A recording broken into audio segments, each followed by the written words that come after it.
Climate change is the biggest environmental and humanitarian crisis faced thus far by the world. It is an existential crisis and a threat to humanity. There is overwhelming scientific evidence to support the position that climate change is a result of human activities and the burning of fossil fuels. The climate crisis has already begun, and the global south and other lower income countries are already facing the extreme effects of it. At the root of global warming is the burning of fossil fuels that began by the colonizing nations in their global expansion, industrialization, and the intensive appropriation of natural resources to further their development. Climate justice means linking human rights, human development, and climate action. Achieving climate justice means understanding the contribution to carbon emissions by developed nations versus the developing countries.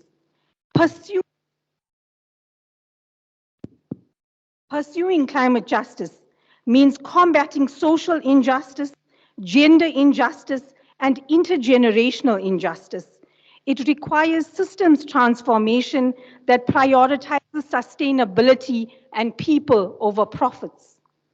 In order to frame my discussion this morning, I will take a line from Mr. Vijay Prashad from the COP26 coalition, who said that the climate movement slogan was irrelevant to the children of the African continent, Asia, and Latin America. The slogan that we are worried about the future cannot apply to the poor and the hungry that don't have a present. How do you tell a child who hasn't eaten in days that they need to reduce their consumption? Today, I will be looking at the right to food in relation to climate justice. The World Bank has reported that South Africa is especially vulnerable to the effects of climate change, given its food and water insecurity. We are the 5th most water-scarce nation in sub-Saharan Africa. 50% of our water is used up by the agricultural industry, and 50% of the land in South Africa is arid. Our region is heating up twice as fast as the rest of the world, and this will quickly push us into a drought and famine.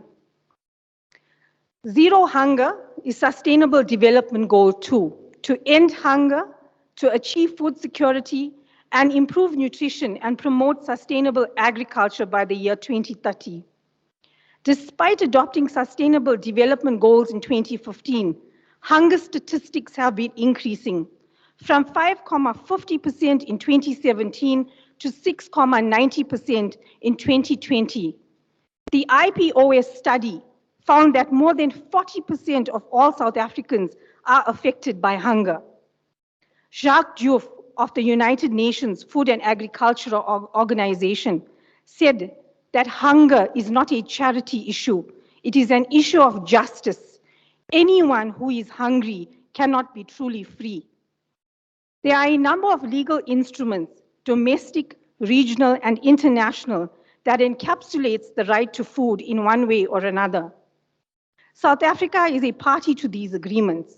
This includes the African Charter on the Rights and the Welfare of the Child, the African Protocol in the Rights of Women in Africa, the International Covenant on Economic, Social, and Cultural Rights, and Article 25 of the United Nations Declaration of Human Rights.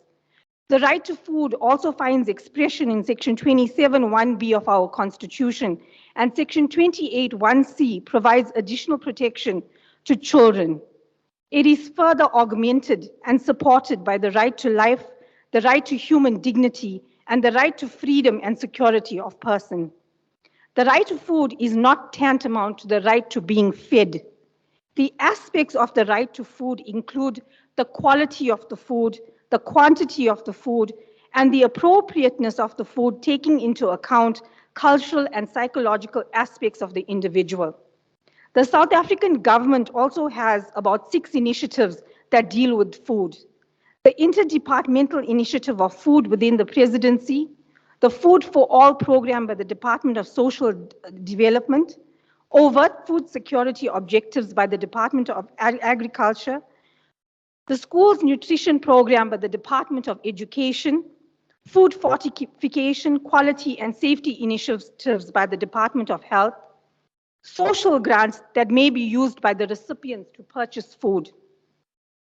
And despite all these guarantees and initiatives, 40% of South Africans are insecure, not knowing where their next meal is coming from. The CSIR, in its May 2021 technical report, reported that 10 million tons of food is lost or wasted throughout the supply chain. 10 million tons of food. This is 1/3 of the food produced in South Africa.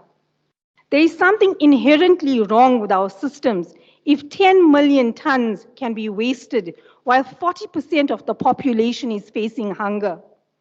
On an analysis, this means that despite the legal guarantees, there is no monitoring, accountability, or transparency throughout the food supply chain. The current industrial system keeps on reproducing hunger because food is a profit industry with layers of commercial protection and tax incentives for international food producers and suppliers that operate within our territory.